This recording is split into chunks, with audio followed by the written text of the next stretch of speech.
Olá pessoal, Tony Rodrigues, Além da Notícia. Hoje eu queria falar sobre essa polêmica envolvendo o ministro da Justiça. Vou tirar aqui que fica melhor da gente conversar. E o presidente da Câmara, Rodrigo Maia. O ministro da Justiça, vamos começar pela questão biográfica de cada um deles, né? Ministro da Justiça, juiz federal, comandante no Brasil da operação de combate à corrupção mais exitosa de todos os tempos da história do país, professor universitário, pessoa acreditada em nível internacional, referência acadêmica, referência inclusive política, de credibilidade, enfim, Sérgio Moro. Agora vamos à biografia do senhor Rodrigo Maia. Esse camarada é político, né? E político, todo mundo sabe que no Brasil é muito difícil a gente confiar em político. Agora, é evidente que a gente não pode também remar contra a maré, por causa de elementos como Rodrigo Maia, que aliás aparece na lista de propina de uma dessas empreiteiras aí. Não vou ficar citando o nome de empreiteira envolvida, porque esse pessoal é o seguinte: quando você começa, principalmente canais pequenos como o meu, eles entram com ações na justiça, eles estão fazendo isso agora. Então ele aparece lá como o Botafogo, né? No caso do político, é porque a população brasileira já não acredita mais na classe política brasileira e, consequentemente, o próprio Congresso Nacional, que se comporta de uma maneira totalmente enviesada. Primeiro, não cumprindo com suas obrigações, fazendo um papel ridículo. Por que não se dá, por exemplo, andamento às reformas necessárias para que o país ande? O presidente Bolsonaro está aí, encaminhou sua proposta.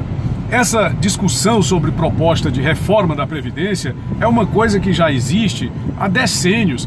Proposta de reforma tributária existe há pelo menos 40 anos. Nós tivemos aqui no estado do Piauí um deputado federal chamado Mussa Demes, que nem era do Piauí, era do Ceará, mas ele se elegia toda eleição aqui no Piauí com essa proposta de reforma tributária. Pode ver, se você pegar o histórico das campanhas eleitorais anteriores e que tinham a participação do deputado Mussa Demes, a proposta dele só era em torno da reforma tributária, que nunca aconteceu. Por quê que nunca aconteceu? Porque não tem interesse o Congresso Nacional, é só ficar fazendo chantagem em cima dos governos, como estão fazendo agora em cima do governo Bolsonaro, com relação à reforma da Previdência, informando mal as pessoas, desinformando as pessoas, jogando contra a própria população.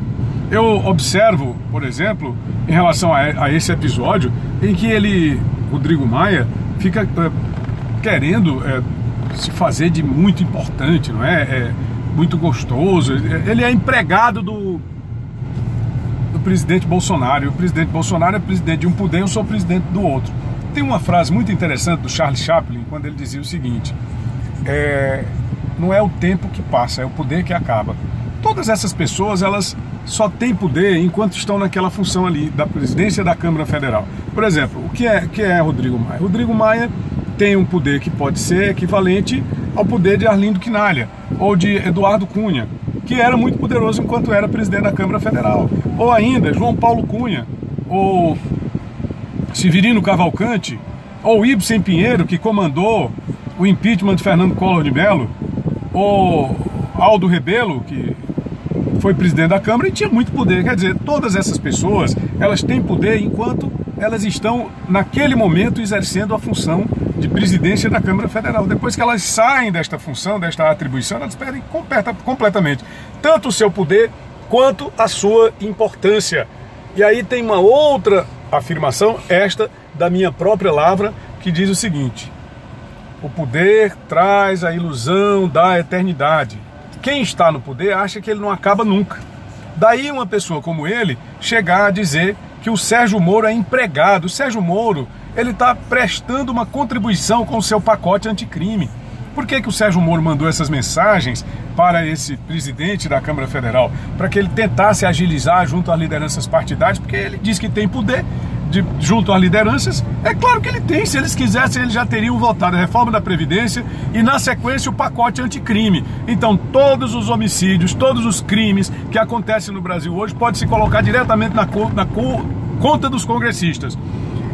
E o andamento nada célere, que poderia andar com a celeridade necessária, sem pressa, mas com a celeridade necessária. Qual seria